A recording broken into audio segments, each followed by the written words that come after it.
Hi. So now that I'm slightly more coherent and a lot more awake, let's try this again. So I had my review for Elevate the Virus's brand new single, Ramshackle, and I hated it. Absolutely hated it. I waffled on for 10 minutes like an absolute incoherent lunatic.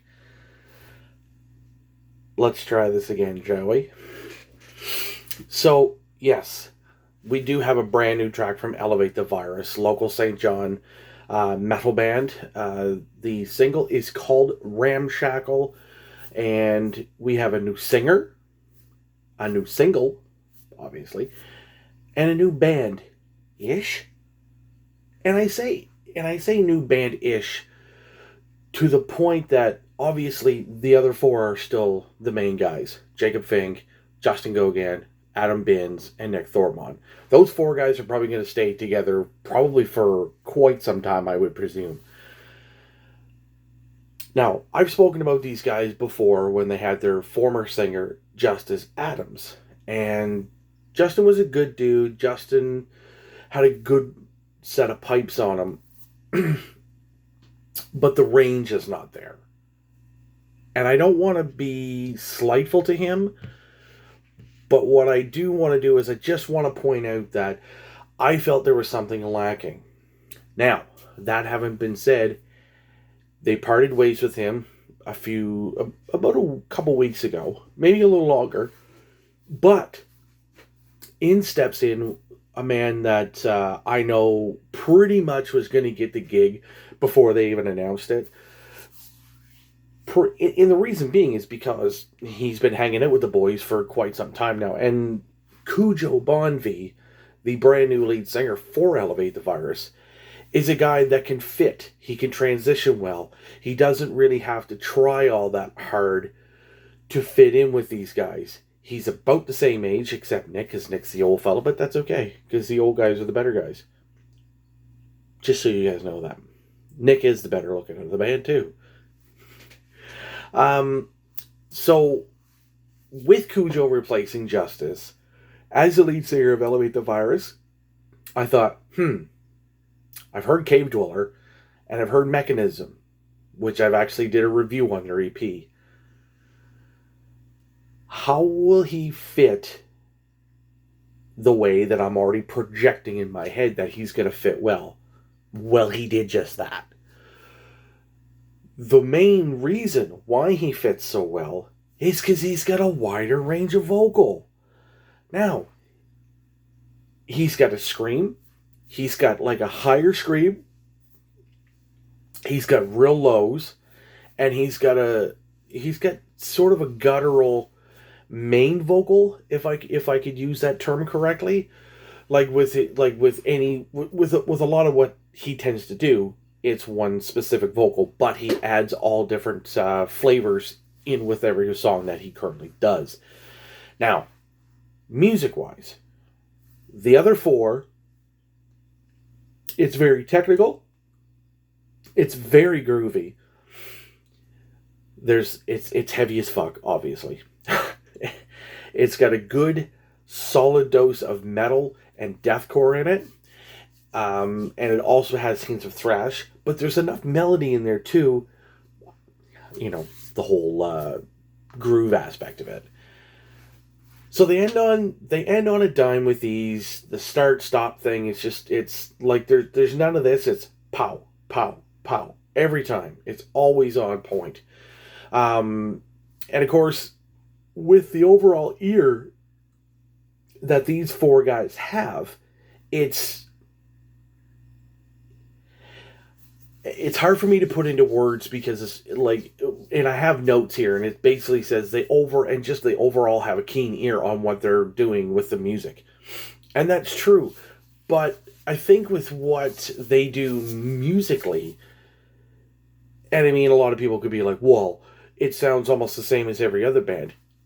To a point. They do it with a different flair than those other bands do. With the melody, with the groove, with the hints of thrash, all of this, putting Cujo's vocals on top of it, makes it sound different from the rest. Because he adds all of these different elements within his vocal range that he has. So that's a bonus. Now, will we ever hear the guy have sort of a clean vocal? Maybe not, but I don't know. I haven't spoken to Cujo about any of this at all since he's joined the band, or even before that. The one thing I will say with this track, every instrument is audible. The guitars are in sync, they're in tune, they are loud, they are sharp, precise, and they cut through everything in the exact way that a guitar, or the guitar, I should say, plural, should cut through in a mix. Now, what I will say, Nick Thorburton's drumming is probably one of the best in the business in this city. I've worked with a couple different drummers myself, but Nick's got a great sense of exactly what to play, how to play it, and when to play it. What do you mean by that? Well, simple. Blasts, double kicks, triples, and a nice solid single kick groove that he does and nobody else does. I mean, of course, guys can do your single kick, that single kind of 4/4 time, but he does it slightly different. And I mean, I don't know time signatures. I mean, it's sad because I'm a former bass player, but drummers have a weird mathematical thing for it that I don't know. And like I said, he is the older one of the band, but the thing about him is it's very, I won't say it's sporadic, but it's wide in terms of what he does, even within one song, let alone the rest of the EP that'll be out, or the record. I'm hoping for the same thing, but maybe tweak it just a little bit in his drumming alone. Now, the bass. Because the bass, it's either super prevalent, like way at the front, or way at the back. I don't find there's ever bass in the middle, ever. So, excuse me. So, essentially, Adam Binns plays bass. He plays a 5-string bass, and he also plays a 4. He plays with a pick. Now, I can just hear a lot of bass players going, you're not supposed to play with a pick, blah, blah, blah. Tell that to every bass player who plays with a pick. They sound better than you with your fingers. Fact. What Adam does do is not only does he mimic what the guitars are doing, he keeps it tight to Nick on drums, so that when you listen, it's like, oh, this is so heavenly. And I don't know and it's been a while since I've talked to Adam. I don't know what he uses for effects. And maybe he's not. Maybe he's just using a bit of compression, a little bit of distortion, or whatever. But it sounds like he's using a dark glass pedal. And if he's not using a dark glass pedal, I think if the kid did use a dark glass pedal, he would turn into the next best thing to Nolly Get Good. But that's my personal opinion.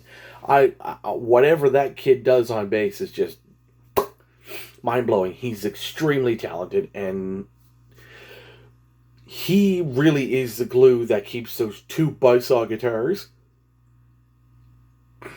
and those thundering drums, glues them together, and then you got Cujo right over top that just takes it right to the next level. As far as I am concerned, when it comes to old Elevate the Virus versus new Elevate the Virus, musically it's classic. And I say that because it's like they've been around for 20 years. But I've been listening and watching these kids play live for years now. Like, literally years. It sounds very much like it should with these kids. These kids are in a fucking amazing band. And like I said, the music is classic Elevate. But the vocals really pushes it up and above. Far beyond what I could have expected. And the only qualm I have about this, and maybe this is just me and my old man age, and it because I am a bit jaded, it almost seems like there's a bit of rush with Cujo's vocals, and that's not a bad thing. Because like I said, I'm still stuck in the 80s. I'm still stuck with 80s thrash. So boys, help me out. Cujo, give me a little holler if you need to there, buddy. Maybe the rushing is just, I'm not used to that. Whew. Sorry guys, long day. And like I say, maybe I'm not used to that. So correct me if I'm wrong. Drop comments below. And I'm going to have this posted on Facebook shortly here anyways. Give me the shit in the comments. I don't care. Let me know if the whole rushing the vocal, like the speed of the vocal, maybe it's just me, and as I say, maybe I'm just loony. But that's not a bad thing. Because even though it seems rushed, the delivery, the power, the strength stays at a high. It doesn't dwindle. It doesn't get higher, only in tonal change based on what he wants to do vocally. It essentially, you see, this is the thing. This is kind of where I get, like, I'm trying to find these specific words to kind of make it bigger, but it still sounds fucking good. That's what I'll use for that's what I'll use for a statement. It sounds really fucking good. Anyways, my verdict for this song, you've got to get this. By the way, I'm going to take and put the lyric video down in the comments below. So please check that out. Give them a thumbs up. Spread this around. I can't wait to see them live with Cujo. I think it's going to be fantastic. He's a great fit for the band. I give this a 4.5 out of 5. So get them horns up, throw down, crank this bitch, because it's fucking good. And you know what? Tell them Trevor sent you. Not like it's going to do anything for me anyways, because they're not going to give me like a cookie or a treat or anything. Maybe? Maybe I'll get a beer. I don't know.